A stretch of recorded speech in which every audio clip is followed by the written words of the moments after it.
Today, folks, so we're going to talk about this stock market volatility. It feels like we're always on the cusp of a correction, what could potentially be a crash. A lot of geopolitical events going on. Gold's continually hitting all-time highs. We're going to review my 240K stock portfolio here as a Canadian kind of investing abroad and what that means for me moving forward. You know, am I buying still? What am I buying? We've been talking about buying Canadian stocks. Tesla, which is tanking miserably today on what is so-called fake news. Got to talk about robotics and AI moving forward, especially with companies like Apple. And if that is a conversation you'd appreciate, damn it, just go and hit that like button. If you're on a path to financial independence to perhaps one day retire early, join me on that journey by hitting that subscribe button as well. But take a look at the VIX. The VIX, I think, is a good representation of the fact that we are kind of in this stuttery phase of, are we going to retest all-time highs, or is the market finally going to be taking a breath? And I think a lot of this is going to be dictated by Q1 earnings. If Q1 earnings come in good, we don't get more geopolitical fear, I think we could be in a position to move higher. But again, I think it's largely going to be unsustainable. We'll talk about that in a moment. The volatility index representing, the trading action going on has been just off the scales recently, hitting yearly highs that we haven't seen in a while. Nothing near where we were, during the interest rate cycle in the market. But hey, the volatility going up should be something that concerns you because we're sitting in a high place of greed still, and we're seeing that in different aspects of the market, and it's constantly rotating because a lot of people aren't talking about why are so many investors, probably countries, hedge funds, who knows, a lot of people are buying gold right now. Bitcoin has been taking its breath, and now commodities like gold are taking their rally, and gold hasn't done anything realistically since 2020. So this is a major breakout on the back of a lot of geopolitical drama going on abroad. Just because we live in this Western bubble, a lot of what's going on abroad is affecting companies, like Tesla, global supply chains when it comes to shipping. We've talked a lot about that and what's, it's been affecting, the deliveries for companies like Tesla. So this is something that's just fascinating to be paying attention to. But let's take a look at the US markets first and foremost, which kind of did this wicked drop off. I mean, we saw about a 2% correction followed by what looks to be a bit of a recovery coming into the close of this week. We're still down about 0.8% as the making of this video, largely driven by, most of the market selling off with a few tech companies keeping the market up like Meta, and of course oil that has been rebounding aggressively, scary aggressively. And this could be another event that could correct the market because we know that housing and some of these lagging factors to inflation have been keeping the inflation pressures up. But now that oil has been rallying back so aggressively, guys, you take a look at the year to date, we're continually hitting year to date highs. I mean, it's up 20% so far. Every day I talk about this as a new high. You got to understand that if even housing and some of these other inflationary pressures level off, now everything, and I mean everything from food, just everything is affected by oil, right? So we're going to see more pressure on inflation, which is concerning as hell because it means there's no interest rate cuts coming probably into the summer if this persists. So we want oil to go down. It is a true double-edged sword because when oil goes up, you tend to make more money, right? Because especially on the Canadian side of the markets, Canada, the Toronto Stock Exchange is actually hitting, a weekly high, unlike the U.S. markets, because of the aggressive rallying in oil, not because of anything else. I mean, our tech companies, Shopify, Constellation Software, have been selling off. The banks have been mostly selling off. TELUS, the only telecom giant with a little bit of green. Manulife, the insurance companies, after that wicked run-up, are starting to come down a bit, but oil is on an absolute tear. Canadian natural resources up 6%. Suncor this week alone up 5%, definitely pacing that oil chart. I told you guys, these oil companies directly follow. It seems to follow in line exactly with what some of these oil prices are doing. So what does this mean for my portfolio as a whole? Well, I'm always buying, baby. I want to print that passive income. I don't care if we're going up or down. I have made my wealth by just staying in the market and being true and consistent, because I'm not looking to retire here for the next 5, 10, maybe even 15 or 20 years. Who the hell really knows? So I have a long-term outlook. And today, was the first day, or yesterday, I started buying back into the Canadian markets with VDY, what I believe to be the best exposure for monthly income and to keep up with the broader Canadian sector. And I made a video on it yesterday. You can go check it out if you're into monthly paying, Canadian ETFs, but I think VDY, till I motherfucking die, one of my favorites. So I just started buying it a little bit, only 28 shares at about $44.17. I should have been buying it earlier realistically, but I've been so fixated on tech companies in the S&P 500 because again, that's where I think the vast majority of the returns are going to be moving forward over the long term because of technology, right? That's why I've been cost averaging to the Tesla.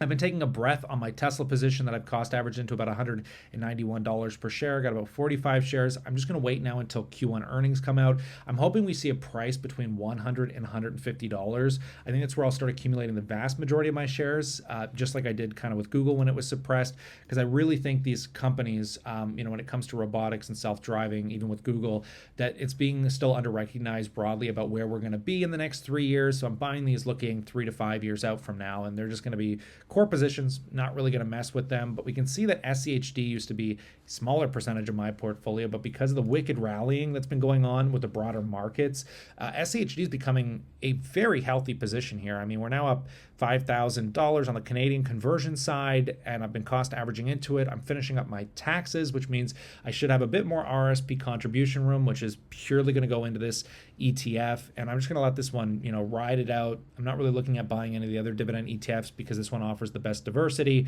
I think a lot of the other ETFs concentrate a lot of upper weighted S&P 500 companies or the likes of tech companies. I think with DGRO, I think SCHD really holds a comfortable place for passive income in my heart. In my TFSA side of things, the volatility here is going to be crazy. When you start buying individual companies, you're disconnecting from the broader market, which means you're not going to perform to the up or downside in any similar fashion, which means Tesla, I was really expecting for it to go lower because I'm trying to cost average. So it's going to be the one that hinders my portfolio and could continue to. It's a big risk. It's a volatile stock that people think should be worth $13 or like $30. I don't even know. The price targets out there are crazy outlandish. But again, I'm speculating on the future of robotics, and I think Tesla's got a huge potential with EVs. I'm also looking at adding back into Apple here, and again, I'm always cost averaging into these companies to just kind of continue to diversify mine and my fiance's portfolios. And we need a bit more Canadian exposure as of recently because again, tech companies, the U.S. markets have rallied so much.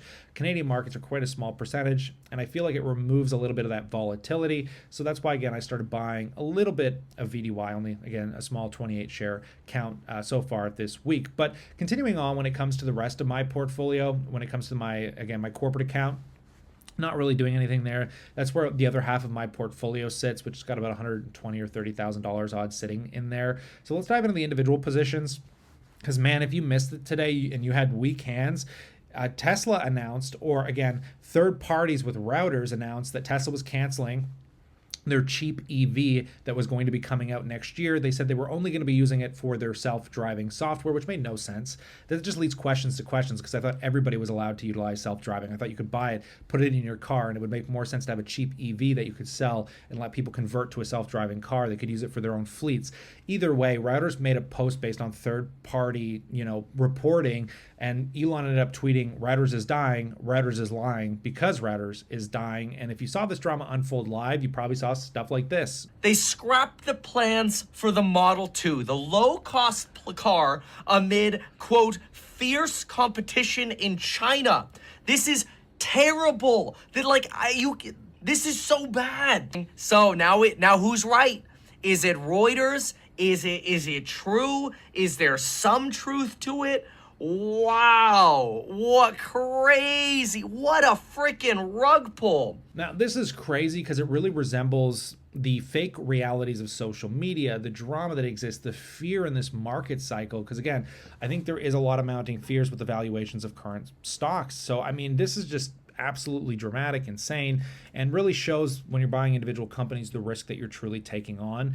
Again, I don't know what the hell's going on. So Q1 earnings for Tesla is probably going to be one of the most fascinating things I think we're going to be seeing in a while with how terrible the deliveries were. Now, when it comes to robotics, Apple, they've been getting some leaked ideas here about building into some of their own humanoid robotics. Not really humanoid, they're just talking about like household robotics because as they shift away from building electric vehicles, apparently.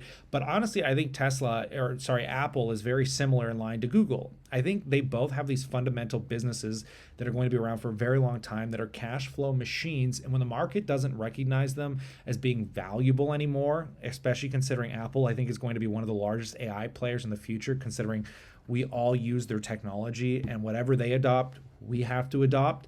I mean, the reality of this is it's probably trading at a bit of a discount. So I might start picking up shares in the month of April here. I do like Apple, but I love when these big tech companies trade down. They always persist to be buying opportunities. They're huge brands. They have huge selling potential. So we'll see where it goes. But these are just my opinions. I'll pass it off to you. I'd love to know what you think in that comment section below.